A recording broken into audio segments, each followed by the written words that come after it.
Hi, everybody. Welcome to English Digest. I'm Tom. Hi, I'm Stephanie. It's our TOEIC unit today, and we're talking about basketball. The basketball season is underway now in the United States. If you're tuning in, you can see some NBA games on TV.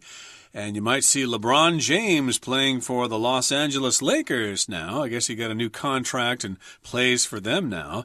But we've got a conversation today between Tyson and Edith. And this is all about an agent working for a player and trying to get a better deal for him. Right. So as most of you know who follow basketball, players will sign a contract with a team, and when that contract ends, they're free to negotiate with any team they want for the best money they can find. It's like that in baseball.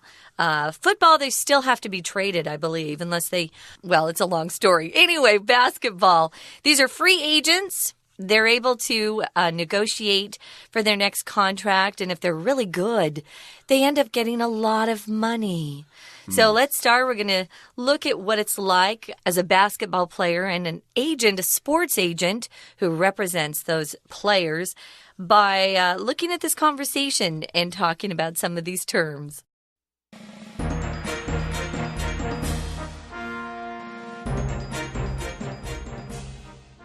Hello? Tyson, my #1 client. It's Edith Gray, your favorite agent. Hey, Edith. Good to hear from you. Listen, I wanted to talk to you about signing a new contract. I'm all ears. What do you have in mind, Edith? Well, this year has been a breakthrough season for you with the Taipei Towers. I think we can negotiate with the team management and get you a better deal. With what you've contributed to the team, you deserve to be making more money. I don't dispute that at all. How much more do you think you can get them to agree to? I'm pretty confident they'll agree to a 60% increase on your current salary. That's good, but do you think we can push them any higher? Oh, so you want to play hardball. If I can't make decent money here, I need to start thinking about moving on. After all, my career won't last forever. Maybe you can tell them that I'm considering an offer from a rival team. That's a risky strategy. If they think another team is making an unauthorized offer, they could complain to the league. So what would you advise? I won't accept less than a 50% pay increase. That's my bottom line. Let me sit down with the team management and see what we can work out. I'll see what their initial offer is, and we can decide how to proceed. All right, everybody, let's talk about today's lesson, big business in the basketball world. Of course, basketball here in Taiwan is a professional sport, at least the CBA, I believe it's called. We've got kind of a fictitious team here, the Taipei Towers. I don't think this team really exists. And in any case, I think teams in Taiwan tend to be named after a company as opposed to a city. If you're in America, of course, the sports teams are always named after the city, the New York Yankees, the Chicago Bulls, the Los Angeles Kings, and the NHL, etc. But in Japan and in Taiwan, probably Korea too, they tend to be sponsored and named after their companies. That's true. So Tyson is our big basketball player. And we're also listening to a conversation that involves a woman named Edith Gray. Edith is kind of an old-fashioned name, I must say. You don't see it very often. So Tyson, she says, is her #1 client. She's what we refer to as a sports agent. She represents athletes as they negotiate contracts with teams and helps them also get some ads, which adds to their wealth. Some of these athletes will be representatives of sports companies like Nike or Adidas, things like that. They can make a lot of money that way too. So if you're an agent, you represent someone else as they negotiate and do business in whatever field they're in. Right, so you could have a travel agent making reservations for you, and of course, a travel agent would work at a travel agency. But here, Edith is a sports management agent. Tyson is one of her clients, and she tries to get him good contracts with decent teams with a good salary and stuff like that. So she's called up, and, Tyson answers the phone, and Edith identifies herself, and Tyson says, "Hey, Edith, good to hear from you." And then Edith says, "Listen, I wanted to talk to you about signing a new contract." So if you play for a team, you need to have a contract. This could also happen if you work for a company or something. They give you a document that you've got to sign, and you've got to do all the things on the document in the contract. And if you don't, you could be punished for that, or you could be fired. So here, she wants him to maybe negotiate a new contract or sign a new contract, with more money or something like that and different kinds of conditions. Yeah, I'm assuming here that Tyson is nearing the end of his current contract. So he's setting up the possibility of signing an even better contract with the same team. So he says, "I'm all ears." If someone says, "I'm all ears to you," it doesn't mean it's because they have really big ears that stick out. No. It means they're very interested in listening to what you have to say. So he says, "What do you have in mind, Edith?"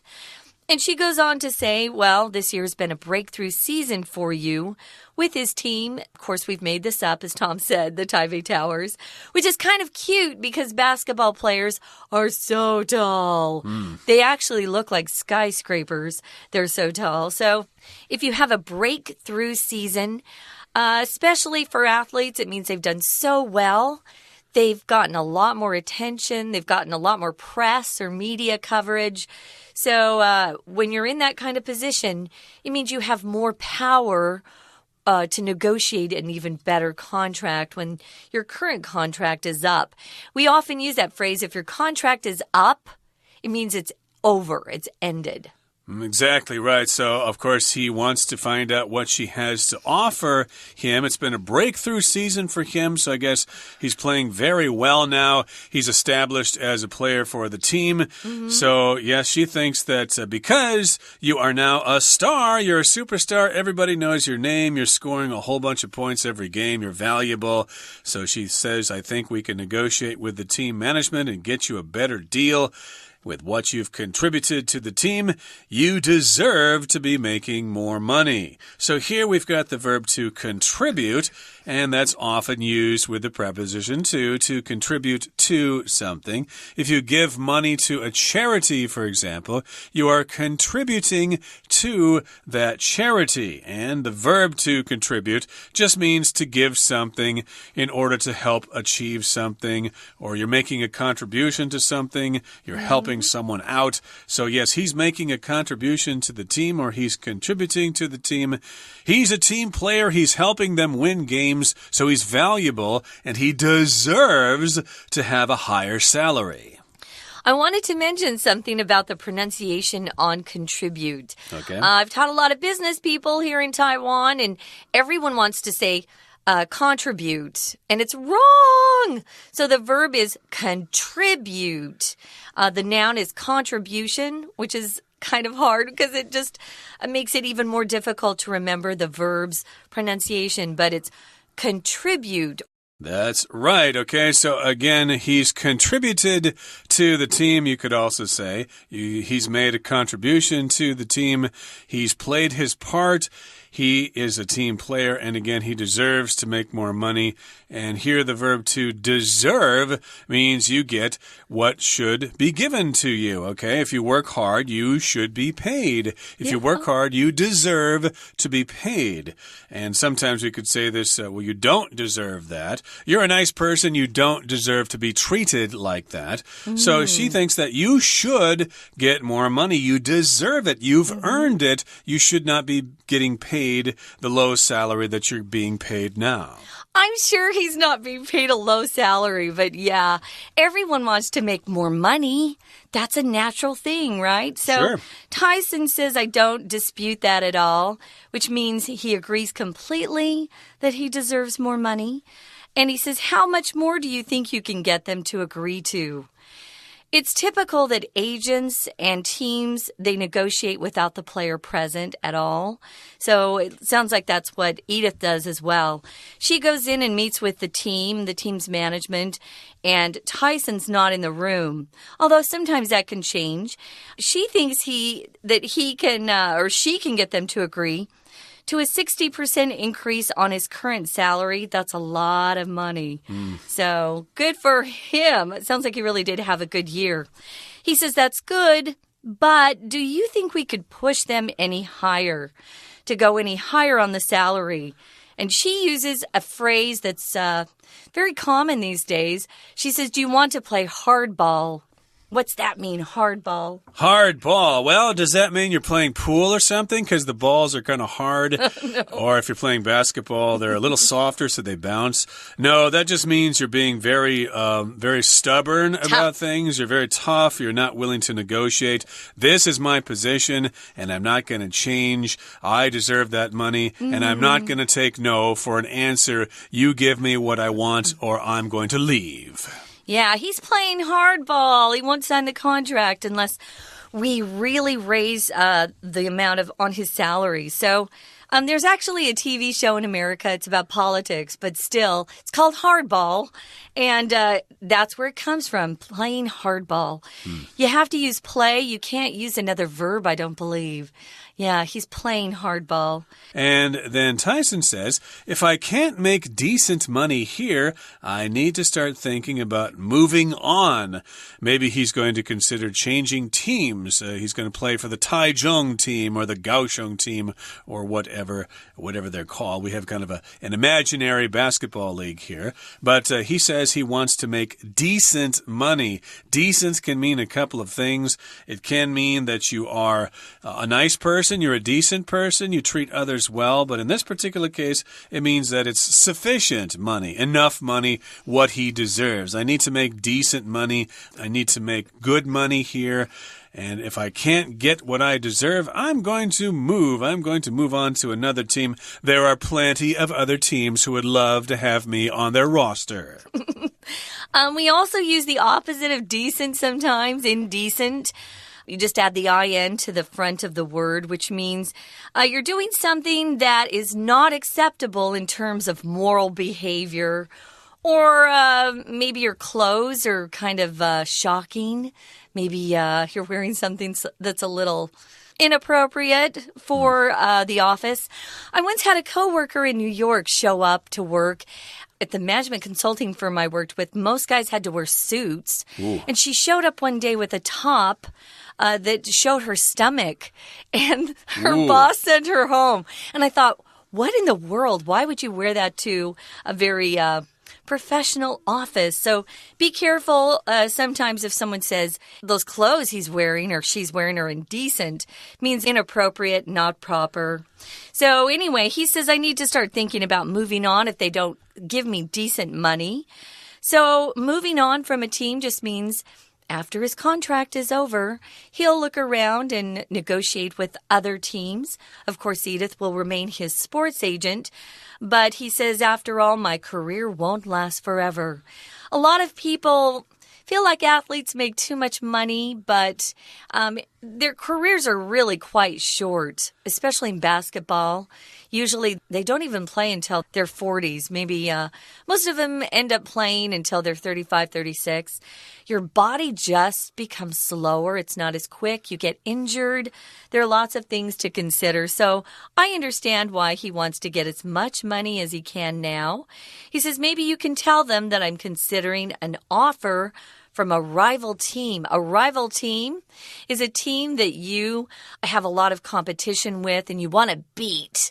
For the Yankees, it would be the Red Sox, of course. We hate the Red Sox. We want to beat them. It depends on the team and where they're located in their history as to which team is their rival team. Right, where I'm from, Iowa University of Iowa, they have a rivalry with Iowa State University, so every time they play each other, it's a big deal.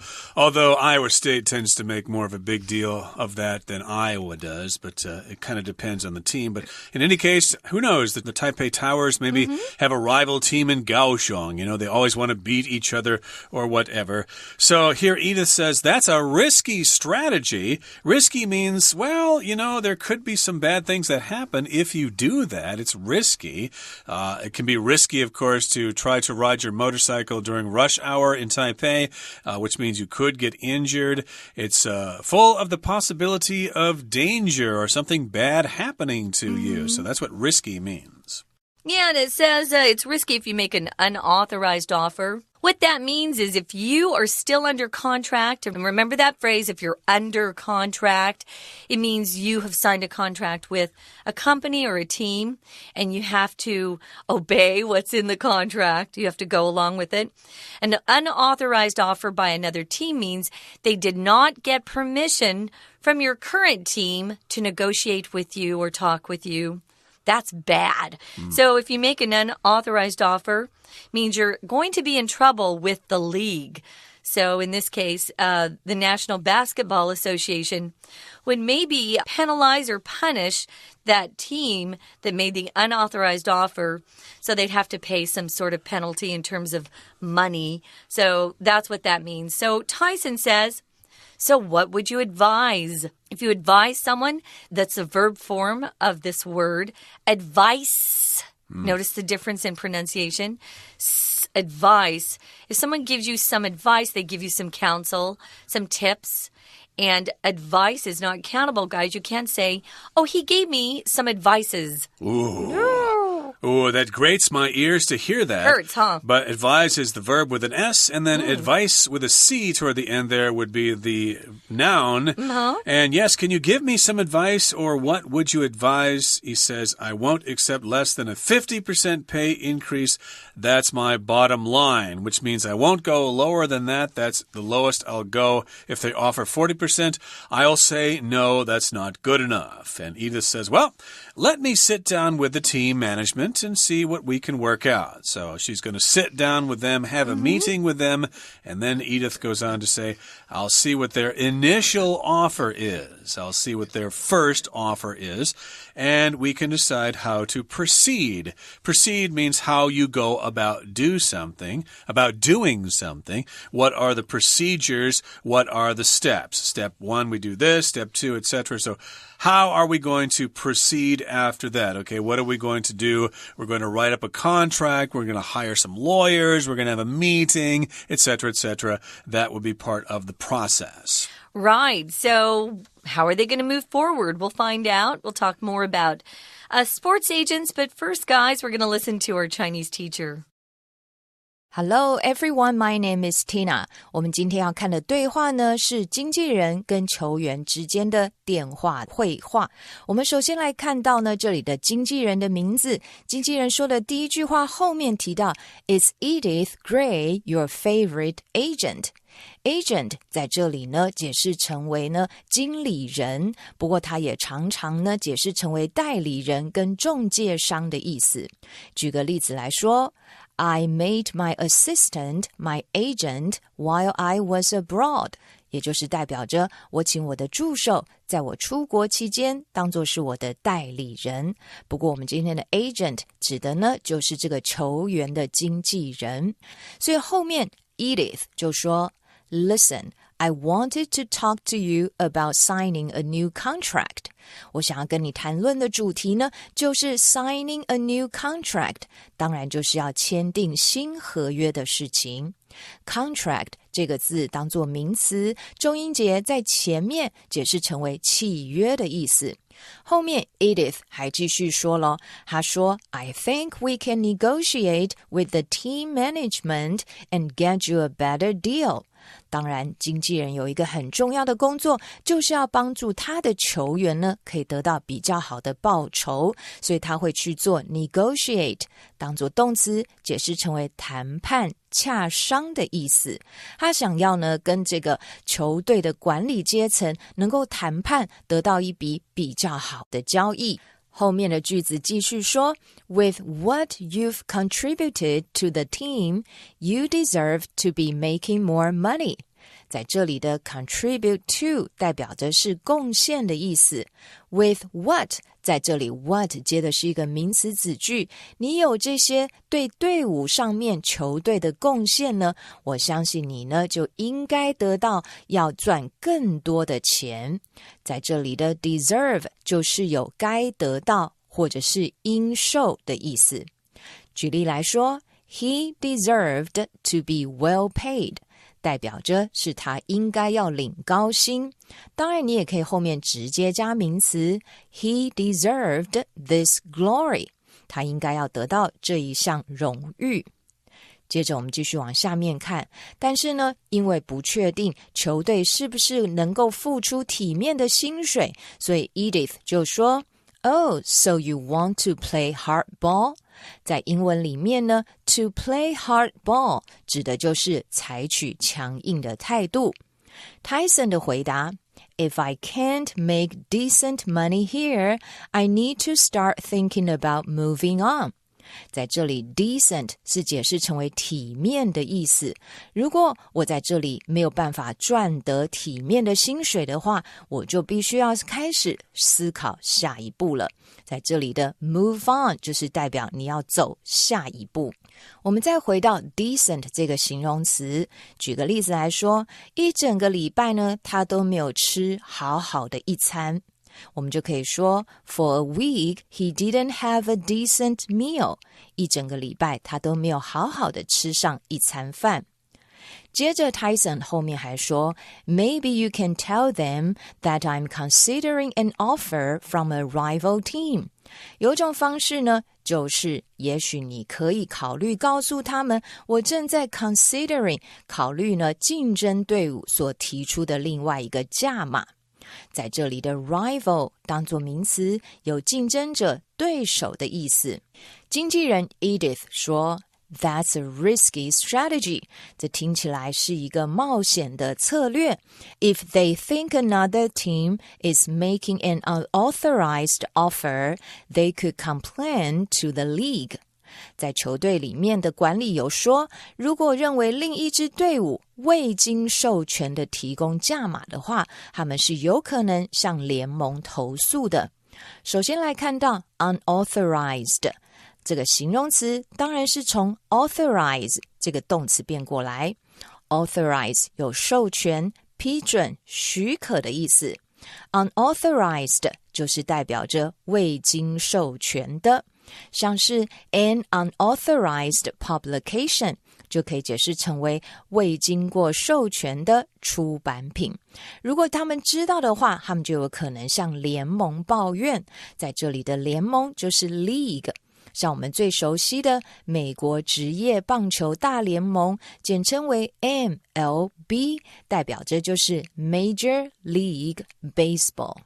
最后我们来看到 Edith 说的最后一段话Let me sit down with the team management and see what we can work out. 还是让我呢跟他们坐下来好好的讨论，看看我们可以呢想出什么办法 work out 谈得如何，能不能解决现在的困境。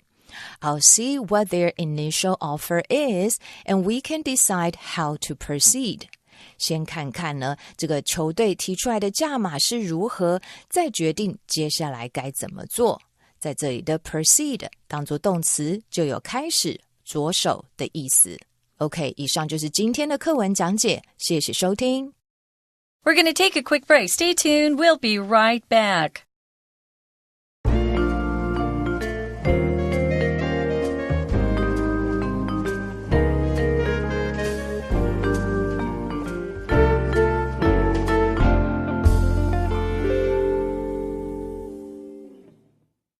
Okay, everybody, it's time now to look at some extra dialogues. We'll have a discussion question here in just a couple of seconds, but here are the extra dialogues.